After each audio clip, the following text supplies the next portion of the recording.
Good morning. Good morning, everyone. Welcome to Tampa. We're off to a start of day 2. We're the first timers, so we're the first city. This is Tampa's first Facebook Freelance Business Week event, and we're the first city to go. So tell us how that kind of worked out, Kevin. Yeah, it's exciting. And so Tampa is the kickoff city for today among Austin, Texas, Buffalo, New York, and Miami, Florida. So we're very excited about that. I want to thank Paula for co-hosting, bringing this virtual conference to Tampa. I had met Emily Leach, who is the founder of Freelance Business Week and the Freelance Conference, last year, and suggested to her, wow, it'd be great to have one of these in Tampa. And you know what happens when you say something like that? She said, well, how about you host it? So I reached out to Paula, and we're very excited. And I'm very excited because some of the speakers we brought to the table were the first to be in the conference yesterday. And we're seeing 100 to 200 folks among those of us in the PR community who've been educating freelancers on things that they can do to help gain some earned media publicity for their businesses, and just sort of help keep us all motivated during this time. So very exciting and exciting about today as well.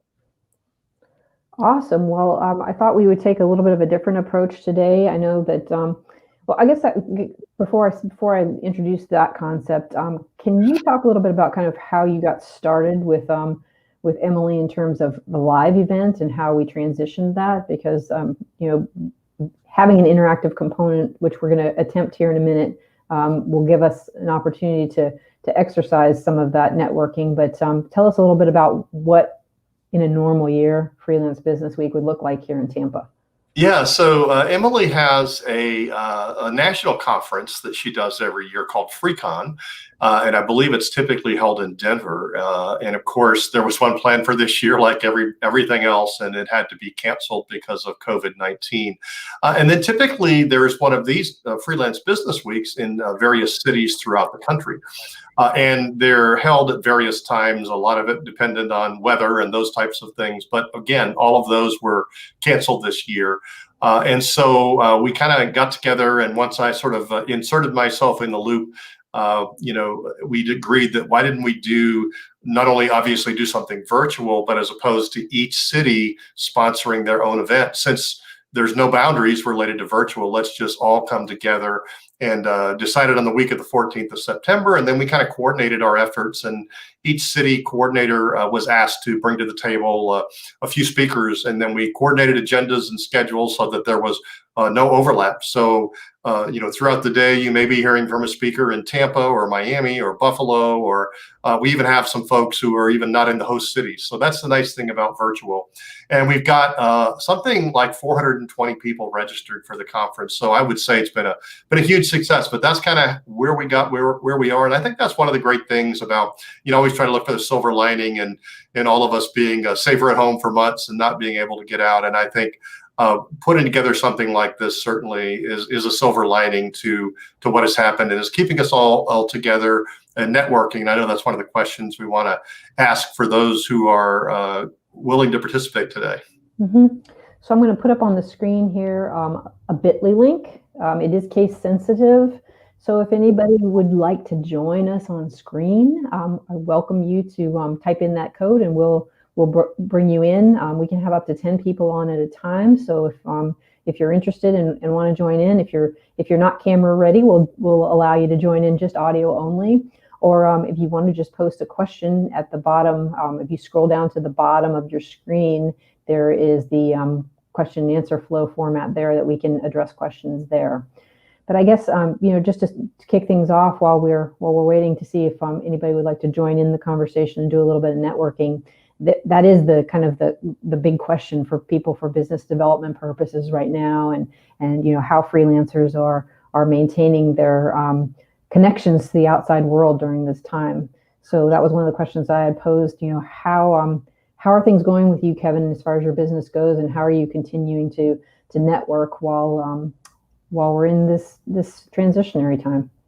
Yeah, well, everything's online pretty much, and we were talking off camera about I'm involved with my church too, and we've been doing everything online there too, streaming our services and so forth, and getting ready to go back in a week or so, very much in a cautious manner. But I think just trying to take advantage of the opportunity. I'm maybe a different space than some freelancers and independent workers, and then I'm relatively new, having come from a corporate background and 45 years with AAA, and so moving from that big corporate culture to being your own boss and kind of figuring out how that works. So I will tell you, I actually had, I'm focusing my efforts on supporting nonprofits and how can you leverage public relations to support your nonprofit organization. So I was actually scheduled to do an in-person presentation to the Association of Fundraising Professionals Tampa Bay chapter, which is predominantly comprised of folks who do fundraising for different organizations. And so was scheduled to be on their agenda April 21st, I think, at Center Club is where they hold their monthly luncheons. And not surprisingly, that was canceled. So I reached out to them. And again, looking at it from a lens of still trying to build my business and network and associate with folks who I believe could be potential clients. Said, look, I know we're online now, and I also know that this is a challenging time for nonprofits in terms of communications. How do you continue asking for donations and support? A lot of the folks that you previously supported may now be unemployed. So how do you deal with those issues? And so I offered up a 2-part series on crisis communication. The first part was sort of the basics of putting together a crisis communication plan, which those of us in PR are very familiar with. But then the second one sort of focusing in more on for nonprofits. How do they develop their messaging in a way that is, make sure that it shows that they're empathetic and understanding, but understanding that they still need support and funds from the community. So anyway, so I've just been looking for any and every opportunity online. And again, more specifically for me, have been helping AFP and in moderating some of their sessions, and actually have one I have to jump off this call around 11:15 today to get ready for. So how about you, Paul? What have you been doing? I mean, I know you do a lot of video shoots, so there's a lot of things you have to do that you can't do virtually. How's that been going? Right. So at the end of the year, I had invested a good amount of budget into some new video equipment so that I could offer that as a service to my clients more expansively in 2020. And of course, we all know what happened then. So I haven't really been able to make as much use of the equipment, during the early part of the year, but that is starting to open up a bit now with, some safe, socially distanced type of shoots, which look a little different than before. Rather than a large crew, we've got small crews of maybe just be me and the talent and a camera, and then somebody asking questions via Zoom. So it's very surreal in a lot of respects, the way that we're setting up to do our video shoots right now. But as far as staying connected and the networking, I know that we're both a part of Public Relations Society of America, PRSA's Tampa Bay chapter, which is a wonderful opportunity for communicators in the area to network. The in-person meetings were fantastic, but even the virtual meetings that they've pulled together this year as a result of kind of the quarantine have been terrific. And I think really just sometimes we feel isolated, but using this technology just to be able to hop on calls with friends and colleagues is something that I think maybe we should take more advantage of. I know we have an agency leaders group here in Tampa, and we typically meet every other month. And I sensed on our last call that people were kind of longing for that connection that we, at least a lot of the extroverts. I'm an introvert. I'm good to be on my own, but some of the extroverts that need that human contact are, they're really they're hurting right now. So it's important to reach out to those people and all people. Yeah, and again, you and I first met, I think, at one of the independent practitioner luncheons or breakfasts, I guess it was actually, and that's where you and I first met. And those were, first few of those that I attended were, of course, in person at some breakfast place. And so, I look forward to that time as well. But I do think, I think folks who are independent workers, who are freelancers, who do a lot of things remotely, have somewhat of an advantage. You think about the big corporations, where not a lot of them, including my former company from which I retired, are totally working from home now, other than just a few exceptions. And so it took those folks a lot of getting used to it. I think I know some of them, if they were clients of folks like us, reached out and said, "How do you do this kind of work from home stuff?" And I think we did have that advantage. And certainly, I think you think about the productivity that has taken place with big corporations, and now you see some big ones saying, we just built this big corporate HQ, and we really aren't going to need that much space anymore. So we're going to, sell it or downsize or whatever. So I think, there's a real advantage that we had. I mean, I'm one of those persons too, and want to get back out to being able to meet people. But on the other hand, I'm very, very conservative and safety minded. And so, just waiting until that quote time is right, as they say. Absolutely. Anyone that's on listening today, what industries are you in? I know we're kind of heavy public relations focused here, just because that's the background that Kevin and I come from. But I know that we've got many other freelancers that are here from other industries. So it would be really interesting to hear in the chat, or if you'd like to join in, let me pop that bit.ly link up again, and we can have a one-on-one chat of your industry and kind of what you're seeing and feeling right now. Yeah, I know. I see our good friend Bart Graham on the line there. And Bart has been a huge supporter of our industry, and not only overseeing a membership for the Public Relations Society of America Tampa Bay chapter, but also the sort of our master networker, I think, in putting people together, and in all forms, not just formal meetings, but chats and those types of things. So I just shot Bart an email and said, jump on that LinkedIn, jump on that bit.ly link, Bart, and we'll bring you in studio here. But I do think one of the presentations yesterday to kick off the whole conference actually was presented by Kelly Chicos, and Kelly did a nice presentation, I think, that kind of helped to sort of inspire and motivate us. And I think that's been the challenges. You read a lot about people's mental health during these times, right? So we need that connection with people and see people in person. And so a lot of people really are struggling. And I think she shared with us some great messaging to help inspire us and sort of get us in the mindset of continuing to persevere even during difficult times. And that's very helpful. And so again, if you haven't seen that, remember all of these sessions are now recorded and on the website as well, 2020.freelancebusinessweek.com. So if you missed the live performance, you can go back online and view those as well. Exactly. So Bart says he's in the process of starting his own independent business, specializing in membership and volunteering. And I know he's been prepping for that for quite a while as a volunteer, as you mentioned, and doing just a fabulous job with that. Kevin, you're relatively new as a freelancer, but I know that with times the way they are, people are beginning to explore more starting their own businesses. What recommendations or thoughts would you have for people in terms of starting their business now during this time?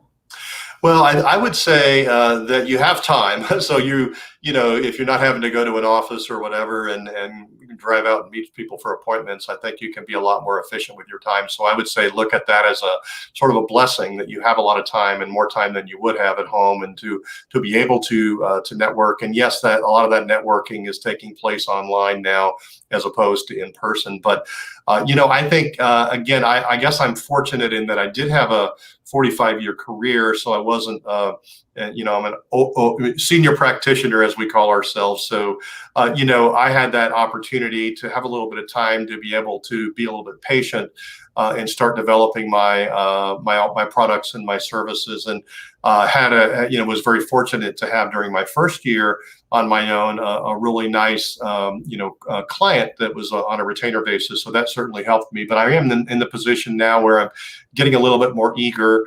But I've just learned that patience is everything, and I know you can't just be too patient, because you do have to have money coming in and put pay the bills and that type of thing. But I do think it's a good time, and take advantage of it. There's a lot of the sessions that relate to LinkedIn and how do you leverage that wonderful tool to help network and those types of things. And again, even with LinkedIn, I found that it's not, you can go on and search for people by company they represent or industry or whatever, but it's still really important to have somebody who has a connection within those organizations. So again, I'm just taking advantage of it, taking advantage of the time I have, sitting in front of my computer, sitting in my recliner with my laptop or whatever, to start building that network. Livio mentioned that being involved in web development and digital services, and saying there's an increase in demand for that line of work, and the market is evolving faster than before for small businesses. And boy, that couldn't be more true. So many technologies have just been just increasing in their prevalence in the workplace over the last 6 months, and it's hard to keep up with all of it sometimes. I mean, we started using StreamYard, this new platform, and several new platforms were introduced as a result of that. As far as myself, I've always been kind of technically oriented, but how have we been working to kind of keep technology at the forefront and keep kind of our toolbox of new tech at our fingertips for our clients? That's a good question for you, and also for maybe Livio, if he'd like to join in. Yeah, and I see a lot of comments popping up there talking about, Shelly Ann says she's new to entrepreneurship and focusing on networking. So networking, building our skills. Again, being a senior practitioner, while I've always considered myself to be tech savvy, I've learned some new things. I'm starting to leverage things that are very basic, like SurveyMonkey, to help do some research related to my to what I'm going to be offering. This obviously, StreamYard's a platform that I had never used before. Things like Hey Summit, which is the host for the actual conference, and Airtable, which has its own unique purposes. And so there have been a lot of those kind of platforms that I had never even heard of, to be very honest with you. So again, taking advantage, and a lot of it has just been learning those things through doing them.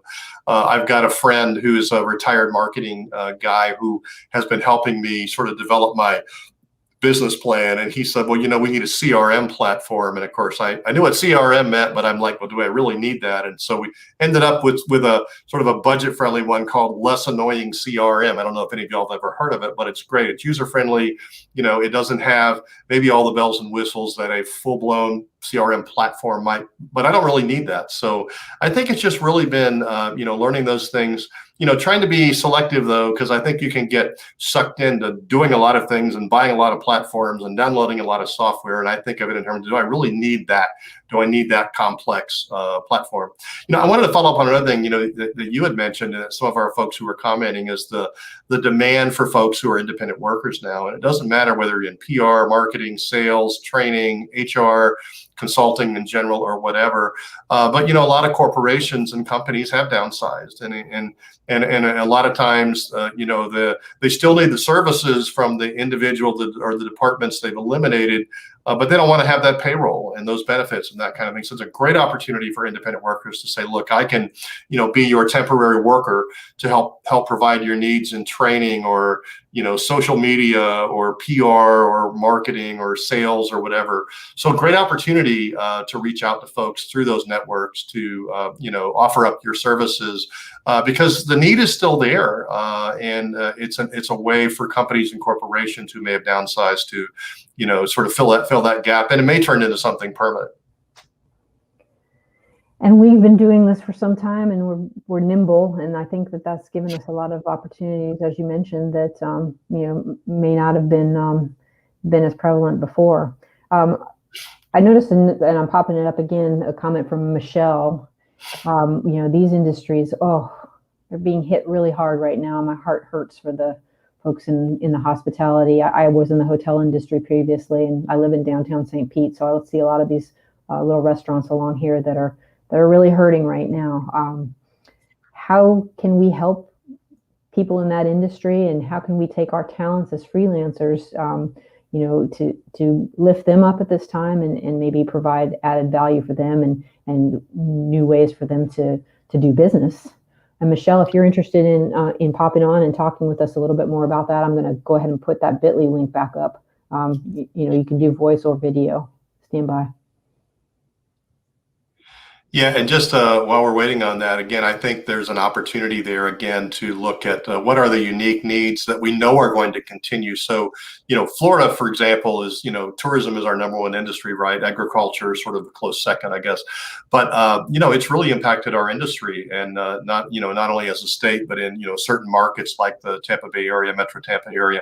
And I think, so you look at what those Visit Tampa Bay and Visit St. Pete Clearwater, those tourism promotion entities are doing. And they're saying, look, we got to promote tourism. And maybe people aren't willing to come to Florida from other states or even internationally is a real challenge. So let's focus on how do we promote Florida to Florida's residents and sort of keeping it close to home. So again, to me, I think about that and think about, okay, I was in an industry, AAA, that was very involved in travel and tourism and was a provider of those services, and whether it's tours, cruises, airlines, hotels, rental cars, you name it.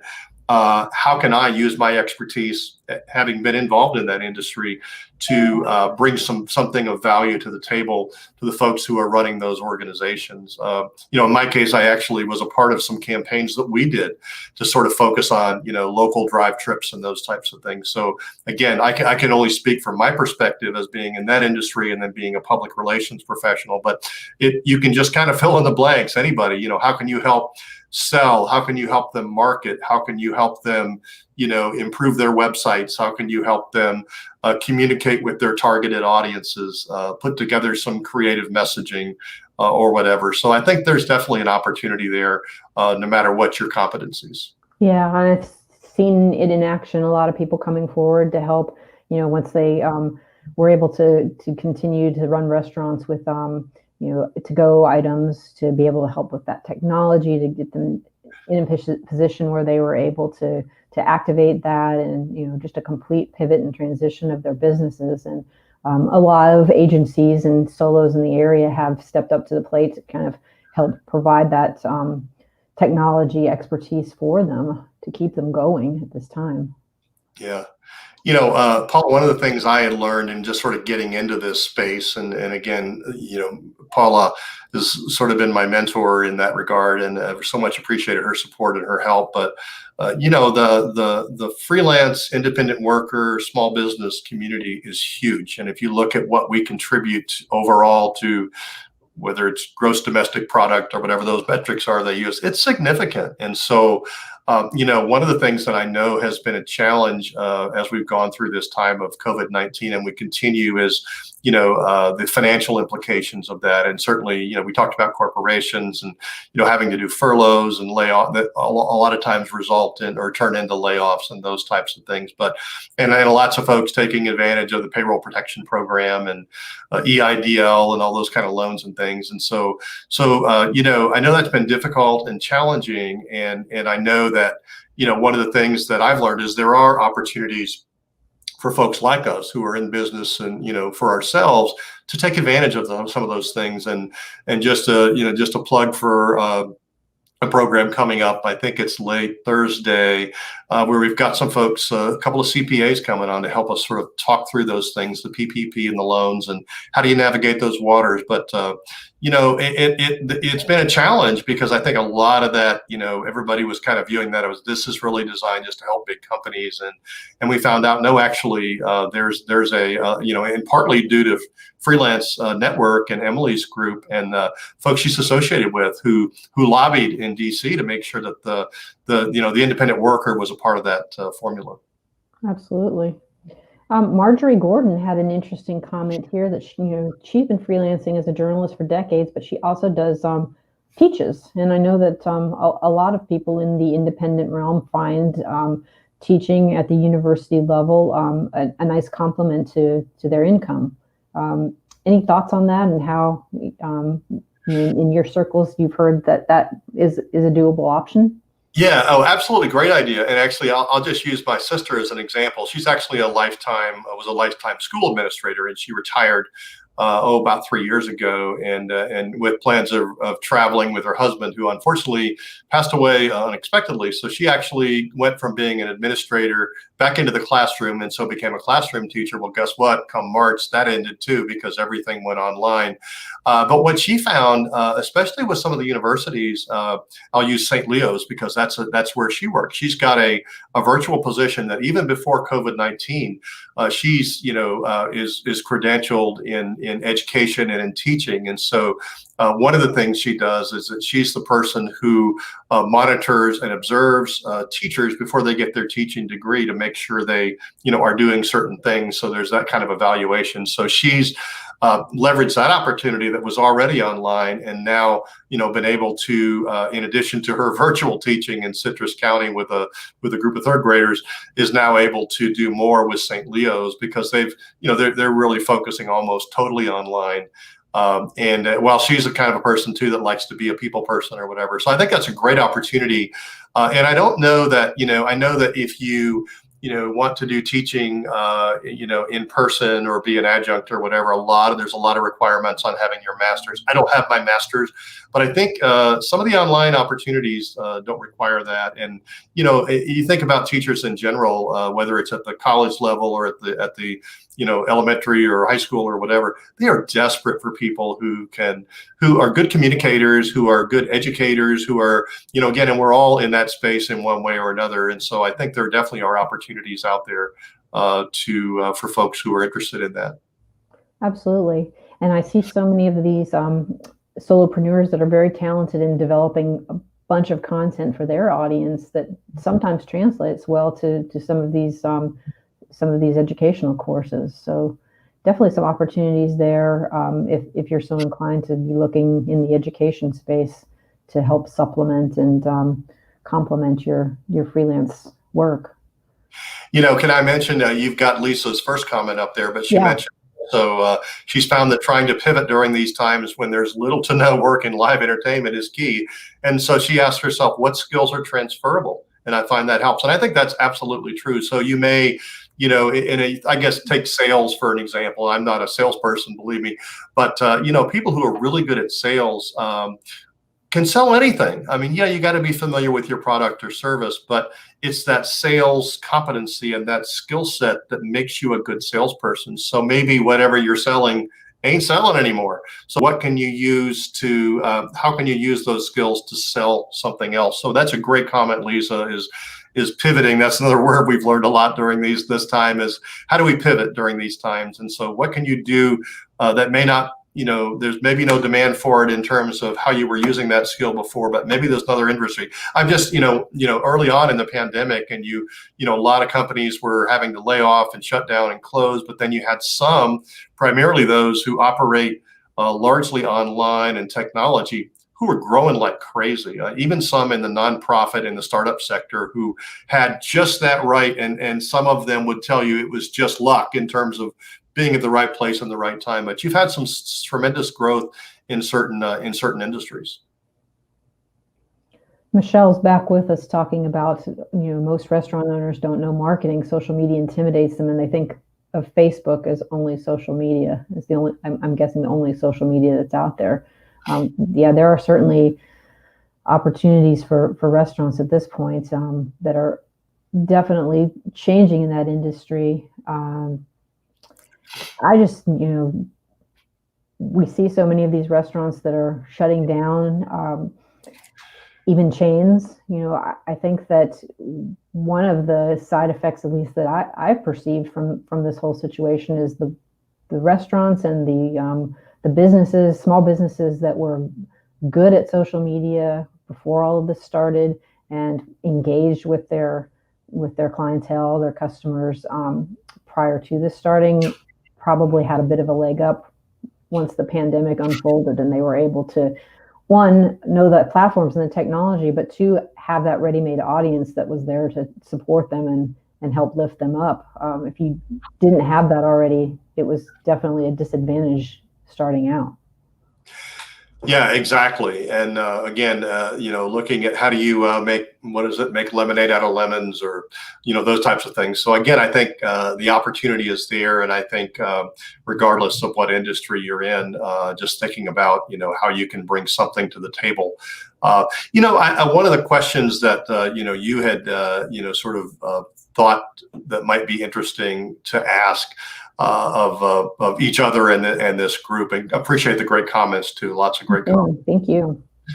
Neat thing about this platform is you can pop them up there on the screen so everybody can see them. And the question is, what's different for you, and what are you doing differently? Maybe not just networking, but anything pre-COVID, during COVID, and post-COVID. And again, it may be that those of us who were independent workers before COVID, we're doing a lot of working from home and a lot of online as well. But thoughts on that? What's changed for you? I was talking about my being involved in my church, and certainly, in-person worship has been one of those things that has just not been something that we've been comfortable doing, and we're going to be going back soon. But we had to pivot and do a lot more online and a lot of live streaming. So what's changed for you, Paula, pre, during, and post-COVID? And I guess we really can't say post-COVID because I know it's still with us. So right. So prior to a lot of my networking, when I first started my business, I've had my business since 2013. And when I started, I kind of did the whole chambers. I joined a chamber, obviously involved in my PR organization, and just getting involved in organizations where I wanted to do business. So, that was valuable to me in getting started, to kind of get that face-to-face.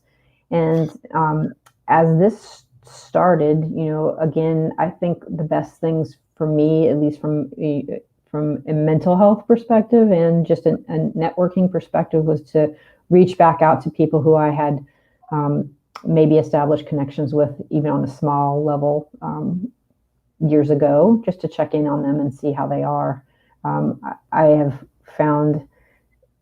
I've made it a priority to kind of have my checklist of people that I haven't heard from in a while, and just continue to reach out to them. I think things have become more personalized during this time, which I think is I like to look at the positive side effects of this. There are many negatives, obviously, and a lot of people are hurting right now, but to have the ability to connect with people from my office, my home office. My cat is sitting right here, who made an appearance a moment ago. Just getting to know people in ways that you may not have known them previously, and having a more personal relationship, I think, has, to me, been trying to see the bright side of things, a positive aspect of this. Yeah, no, great comments. And I think you're right. It's especially, we talked earlier about people's mental health. And I think, taking advantage of this time when we have more time to make those phone calls or emails or, contacts, however you want to make them, again. And some of those are, again, me working with helping to support the nonprofit community and fundraising folks. One of the things we talk about is how important it is that, even though they're having a hard time, because some of the folks that who used to contribute to them now need help themselves. So, but they're just talking about how important it is for them to take this time to just follow up with people, and not with the purpose of saying, hey, can we expect your annual donation this year? But really just to say that question, how you doing? It may not even involve at all a conversation about their support. It's really about them. And understanding where they are. And I think people appreciate that. And it's not, I hope somebody thinks I'm saying that in terms of, well, that'll pay off later. I'm not saying that at all. I think it's very genuine, sincere in terms of keeping in touch with people. In the case of nonprofits, the folks who are a part of their support team, and financially or, philanthropy or otherwise. So, let's shift and talk a little bit about, Tampa's kicking things off today, right? And then hopefully we have some folks who are joining us who are outside of the Tampa Bay area. So we want to talk about how great the Tampa Bay area is. And, we could talk about the Tampa Bay Lightning, go Lightning, right? Go Bolts. We could talk about the Rays, who are just on fire. It's just amazing. My USF Bulls who've won their first game against Citadel. I don't know if we can claim that as a major victory, but it's a win. Yeah, the Bucks, maybe not. I saw that picture circulating on social media with Tom Brady sitting on the bench with a little bubble saying I've made a terrible mistake. But anyway, I'm sure it'll come around. But anyway, lots of great things certainly happening in the sports arena here in Tampa Bay area. But the question, what and again, if I think about what's going on, there's a lot of startups, there's a lot of independent workers, a lot of really cool workspaces, independent workspaces that I think you probably have one that you normally work out of under normal times. So there's lots of things going on that certainly can benefit the independent worker in this community. Any thoughts on that? If you had a wish list and say, I wish we could do just one more thing that would help the freelance community, the independent worker, the consultants, folks like you and me? Yeah, well, I also want to open this up for comments as well. What are some of your needs? I know we've got a lot of familiar faces, and I'm so glad to see the names of people that we know and work with a lot, but there are also a good number of new people. Shelly Ann Wilson Henry, I know I welcomed her into our independent practitioners group yesterday, our Facebook group, and if you're interested in joining that, please shoot me your email, and I'm glad to join you into that group as well. But what are the needs that you have, and what do you think will help accelerate your career beyond just this week of great sessions that we have? And I agree, the Tampa market is, there's a lot of opportunity beyond COVID. I think things are still accelerating at a rapid pace. We've got a lot of growth in real estate. People are still moving here in droves. South Hillsborough County is, just growing beyond expectation, and real estate is still very affordable there. We've got a lot of technology in the area, moving into the area, or exploring the area, as my cat is exploring his grooming habits. I'm going to remove him. Stand by. He'll be back. And as far as co-working spaces, so I do spend most of my time either going to client sites or working here at my office. But I do have co-working space at Station House. Go Station House. They've got offices over in Tampa and in the St. Petersburg area. So, you can co-work, and if you've got meetings on either side of town, you use either office. So I think that, as far as getting into freelance work or moving into the area as an independent worker, I think it's definitely, there are a lot of opportunities there. And I've found that the community is really welcoming all the circles that I've been involved in. And, I don't feel uncomfortable or competitive with people. They're very collaborative, and it's really kind of a warm and welcoming community. Yeah, great. And I think, there's lots going for us. And you're right. The real estate is crazy. I've been, you see stories out there where you look at month over month, and sales in a lot of cases are, much higher than they were, even pre-COVID. It's amazing, really. And especially the luxury home market, it's just amazing. You're seeing some record-breaking sales for folks who, I don't know, I think Tom Brady was probably one of them, who have that, that ability. It's really incredible. And again, I think that's a great, a testimonial, I guess, to folks who were, who could have said, gosh, the real estate market's in the tank now, and we're not going to do well. But looking at the fact that there's still a market out there, and, and some folks who might be looking to buy in Florida might see this as an opportunity to have, to be able to come in and maybe get some better deals or whatever. But, I do, and the one thing I guess, and again, I'm one of those rare St. Petersburg natives, and still live here in Pinellas and Clearwater now, but worked most of my career in Tampa. And, it's, the one thing I just wish that our community could do is to really, really genuinely get Tampa, St. Pete, Hillsborough, and Pinellas together. I know we present this, out there, and everybody's, oh yeah, Tampa Bay area, that's one and the same, and the bottom line is, and take it from somebody who's literally grown up here and worked here his whole career, there's still a lot of, non-collaboration, I guess is a nice way to put it, between the two counties and between the big cities and the two counties. And, and there's still, great example, the Tampa Chamber of Commerce, right? Renamed itself the Tampa Bay Chamber of Commerce. Well, that didn't go over real well with other communities on the other side of the bay, right? So, but it happened. And so, I just think, whatever we can do. A lot of us, independent workers are involved in various associations, are involved in those chambers and other opportunities to, and I know some of it you have to put at the feet of the elected officials, but, and there's definitely, I think, been some improvement of those folks working together. But, I guess that's my wish list is that, I like the fact that Pinellas and Hillsborough are totally different, I think, in terms of culture and, a lot more residential, laid back in Pinellas, more work, business oriented and high tech, if you will, in Tampa, but just the communities coming together truly to present a united front, because I think there's a lot of times where that hurts us when we're really competing with each other. I agree. Yeah, it's crossing that bridge just becomes like, it's like having to cross over a million miles, you would think. But, and we've had that kind of that issue for a number of years. It's not something new. No.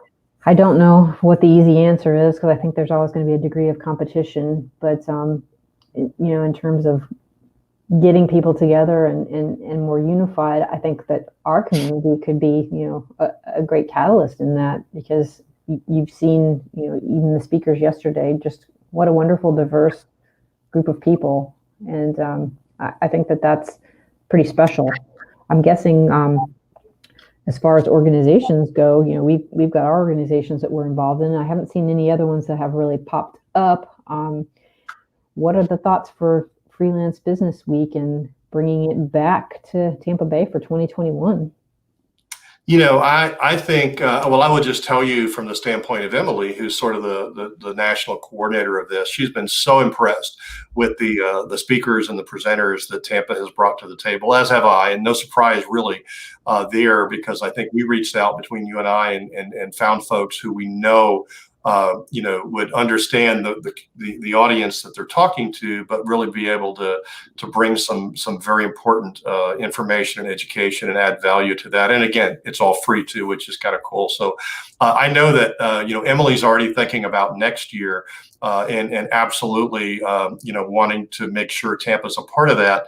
And because of the quality folks we bring to the table, but also, is hopeful that, that we might be able to go back to some kind of an in-person, conference, or maybe even have some kind of a hybrid where there are, online opportunities, but there's also, in-person meetups, that can take place in that community.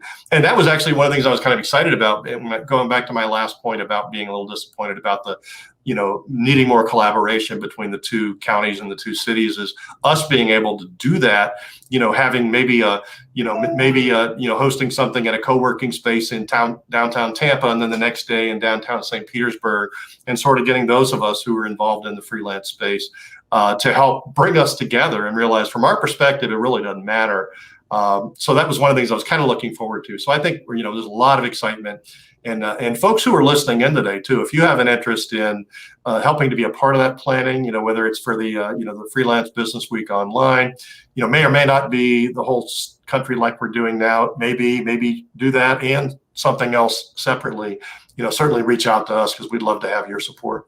Yeah, absolutely. Please connect on LinkedIn. I know I've had a few that have connected today and this week, but if there are opportunities for us to have regular networking with different freelancers in the area, we don't at this point have a formal organization, but it would be wonderful to be able to get an opportunity for everybody to maybe not at this point meet face to face, but at least speak with each other and kind of learn more about each other and their businesses. That's really kind of what keeps us strong and working together, being able to have opportunities to network like that.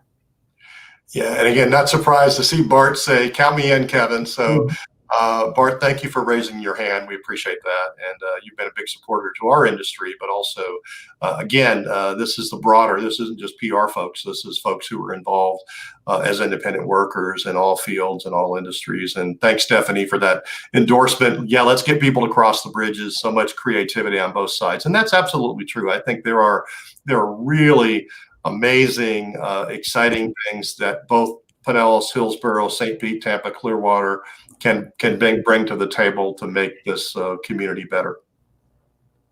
Closing thoughts as we get ready to continue our day. We've got Karen Frazier. She's a Tampa contribution coming up at 11:30 to talk about marketing. Any closing thoughts from you, Kevin? No, just again, want to thank you, Paula, for being a part of this, and shout out to Emily, who's probably monitoring things at the national level and making sure that all of our technology works well, and for bringing us all together. Really, that's been exciting too, is the planning meetings, from those different markets and folks, very diverse markets, and that's thing, we sort of the overriding theme throughout the week is diversity, inclusion, and equity, and that's very important. And so we've got a panel coming up, a national panel coming up tomorrow on that, and then also another local contributor, Kathy Grant, who heads up diversity and inclusion at Moffitt Cancer Center, will be tomorrow afternoon. So again, just want to thank everybody for logging in today and joining us, and for your comments that I think have both served to sort of validate some of the things we've talked about, but also get us all thinking and in the right frame of mind to leverage this time to to help grow our businesses, make contacts, reach out to people, call, say how you doing, and yeah, looking forward to the time when we can get back together. That's terrific. Thanks, Bo. Yeah, thank you for tuning in today, and hope that everybody, Shelly Ann, absolutely will be reaching out to you. I know I've connected with Bo and Shelly Ann through LinkedIn already. Heather down in Sarasota, we've got a lunch date someday planned in the future here if we can ever get back to in-person meetings. But really appreciate everybody's time today, and just enjoy the rest of the conference. So many great sessions. So the recordings are available if you can't attend them live, so be sure to tune into those. And thanks, Kevin, for including me. Thanks, everyone. Bye now. Bye.